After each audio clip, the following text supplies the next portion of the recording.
खत्म होने वाला है, लेकिन चिंताएं खत्म नहीं हो रही है, बिकॉज इस साल के खत्म होने से पहले और नए साल के आने से पहले कोविड अपना नया वेरिएंट लेकर आ चुका है, जिसके साथ साथ डर मंडरा रहा है हिंदुस्तान में कोविड की थर्ड वेव के आने का। 2020 के मार्च से लेकर आज तक हम कोरोना का प्रकोप देख रहे हैं, और अब जब डर है थर्ड वेव का तो ऑफ कोर्स दिल में धक धक होता ही है। और इस नए वेरिएंट का नाम है ओमिक्रॉन।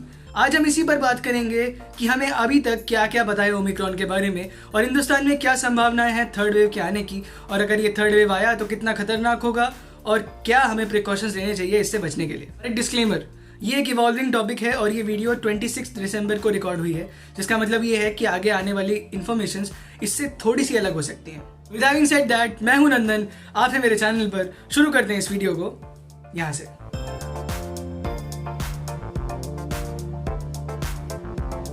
तो अगर बिल्कुल शुरू से शुरू करें तो ये पता चलेगा कि ओमिक्रॉन जो है, ये जो वेरिएंट है, इसका पहला केस मिड नवंबर के आसपास साउथ अफ्रीका में पाया गया था, और तब से लेकर अब तक ये करीब 108 देशों में फैल चुका है, with over 1.5 lakh cases world wide, जिनमें से इंडिया में तो सिर्फ अभी 500 के आसपास ही हैं, जिसमें से 150 लोग तो रिकवर भी कर चुके हैं। ऐसे देखें तो WHO के द्वारा, यानी कि वर्ल्ड हेल्थ ऑर्गेनाइजेशन के द्वारा, इसको एक वेरिएंट ऑफ कंसर्न डिक्लेयर किया गया है। इसी के लिए अभी जो है वो लोगों में चिंता बढ़ रही है।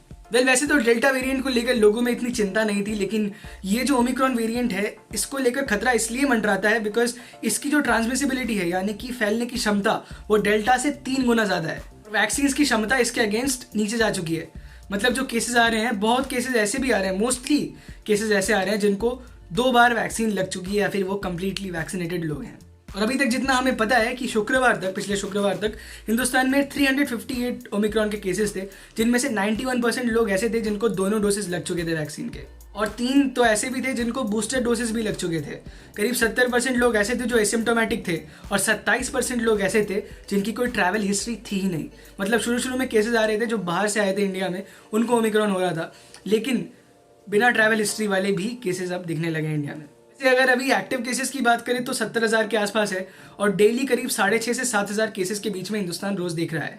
वैसे अभी इतनी डर की बात नहीं है, बिकॉज ओमिक्रॉन के केसेस जो इंडिया में बहुत कम आ रहे हैं और रिकवर भी बहुत जल्दी हो रहे हैं पेशेंट्स। और अगर आप मुझसे पूछो कि पता कैसे चलता है कि किसी को ओमिक्रॉन है या नहीं है, नॉर्मल RT-PCR टेस्ट ही किए जाते हैं, लेकिन उसको फिर एक बार वेरीफाई करने के लिए जीनोम सीक्वेंसिंग नाम की एक प्रोसेस को चलाया जाता है। और अगर प्रिकॉशंस की बात करें तो वो बहुत बेसिक है। जैसे हमें पहले कहा गया था कि सैनिटाइजर यूज़ कीजिए, मास्क अच्छे से पहनिए और सोशल डिस्टेंसिंग का पालन कीजिए, वही सेम चीज़ें हैं जो हमें अभी भी करनी है, और वेंटिलेशन भी अच्छा रखना है। और एक राहत की बात भी बताऊं, अभी कुछ दिनों पहले लोक नारायण जयप्रकाश हॉस्पिटल जो है दिल्ली में, उस भी आया था, जिन्होंने कहा कि तब तक LNJP में 51 केसेस आए थे ओमिक्रॉन के, इनमें से 40 तो बहुत जल्दी ही रिकवर हो गए और 10 को फिलहाल ट्रीट किया जा रहा था। लेकिन उन्होंने एक बात बहुत बढ़िया कही कि इन पेशेंट्स को ट्रीट करने के लिए ना तो एक्स्ट्रा ऑक्सीजन की जरूरत पड़ रही है, ना ही वेंटिलेटर्स की जरूरत पड़ रही है, और ना ही कोई और ऐसी खास जो मेडिसिन है उनकी जरूरत पड़ रही है। मतलब जो सेकेंड वेव में हमने देखा, जो ऑक्सीजन की कमी हो जाती है या फिर मतलब बेड्स नहीं मिल पा रहे थे,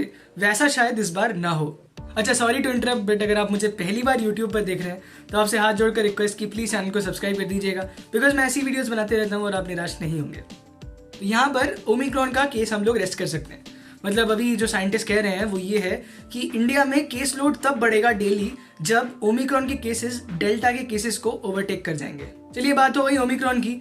अब आते हैं एक और मुद्दे की बात पर, जो है इंडिया में थर्ड वेव की पॉसिबिलिटी। तो बात यह है कि बढ़ते हुए केसेस को देखकर MOHFW ने कहा था कि जिस हिसाब से साउथ अफ्रीका के बाहर केसेस बढ़ रहे हैं, इंडिया में भी केसेस बढ़ेंगे और चांस है थर्ड वेव के आने का। मतलब इंडिया में तो स्प्रेड हो गई, अभी हमको सीवियरिटी और मैग्नीट्यूड के बारे में पता नहीं है। IIT कानपुर ने कह दिया है कि थर्ड वेव तो साहब आने वाली है, और अगर थर्ड वेव को आना होता तो वो 15 दिसंबर से स्टार्ट हो चुकी होती, मतलब शायद हो भी गई है, और जो पीक है वो टच करेगी 3 फरवरी 2022 को, तो बच के रहना। और जिस तरीके से IIT कानपुर ने ये पता लगाया कि थर्ड वेव कब आ सकती है और पीक कब टच कर सकता है, इसको हम गॉसियन मिक्सचर मॉडल कहते हैं। साइंटिफिक चीज़ है, मैं तो पॉल साइंस का स्टूडेंट हूँ। उसके अलावा भी सेंट्रल गवर्नमेंट ने 10 टीम्स जो हैं वो 10 स्टेट्स में सेंड की हैं, वहाँ पर इंफ्रास्ट्रक्चर हो गया या फिर अदर फैसिलिटीज़ की जांच करने के लिए, जो कि एक बहुत अच्छा सिंबल है। और बहुत स्टेट्स ने नाइट कर्फ्यूज़ वगैरह भी लगाने स्टार्ट कर दिए हैं, ताकि ये जो फेस्टिव सीज़न निकलेगा, अभी थोड़ा सा ये क्रिसमस हो गया, न्यू ईयर ईव हो गया, न्यू ईयर हो गया, इनकी पार्टीज़ को रोकने के लिए, ताकि जो है मास स्प्रेड उसको थोड़ा सा कंटेन किया जा सके। इसके अलावा भी बात हो रही थी, अभी प्रधानमंत्री मोदी जी ने कुछ दिनों पहले कहा कि बच्चों को, मतलब 15 से 18 साल के बच्चों को भी वैक्सीन लगेंगी, और उसके अलावा भी ये है कि थर्ड जो बूस्टर डोज है वैक्सीनेशन का, वो भी अब फ्रंट लाइन वर्कर्स जो हैं, हमारी हेल्थ केयर फैसिलिटीज़ में जो वर्कर्स हैं, उनको लगाने की बात की जा रही है। पहले अभी कुछ दिनों पहले बात चली थी कि इंडिया में 14 लाख करके डेली केसेस आ सकते हैं। वेल एक्चुअली आप इतना पैनिक मत कीजिए, वो यूके की सिचुएशन को देखकर कहा गया था कि यूके में जिस हिसाब से डेली 80,000 करीब केसेज आ रहे हैं, अगर उस हिसाब से इंडिया में हुआ तो 14 लाख केसेज आ सकते हैं। और सीवियरिटी की जहाँ तक बात है, बूस्टर डोज की बात इसलिए की जा रही है ताकि इम्यूनिटी को और बूस्ट मिल सके। और अगर केसेस आएंगे भी तो जैसे मैंने कहा कि उतने सीवियर केसेस नहीं आ रहे हैं। यही थी आज की वीडियो, इसी के बारे में आज हमने बात की और आई होप आपको बातें समझ आई होंगी। तो अगर आपको वीडियो पसंद आई तो लाइक ज़रूर कीजिएगा। कुछ नया जानने को मिला, कुछ नया सीखने को मिला तो ज़रूर अपने दोस्तों से शेयर कीजिए। और ये तो काफ़ी इंपॉर्टेंट टॉपिक है वैसे। उसके अलावा भी अगर आप मुझे पहली बार यूट्यूब पर देख रहे थे तो आपसे हाथ जोड़कर रिक्वेस्ट की प्लीज़ चैनल को सब्सक्राइब कर दीजिएगा, बिकॉज मैं ऐसी वीडियोज़ बनाते रहता हूँ और आप निराश नहीं होंगे। This is it, this was me Nandan, आप थे मेरे चैनल पर। Thanks for coming, thanks for watching. चलता हूँ, नमस्कार, जय हिंद, बाय।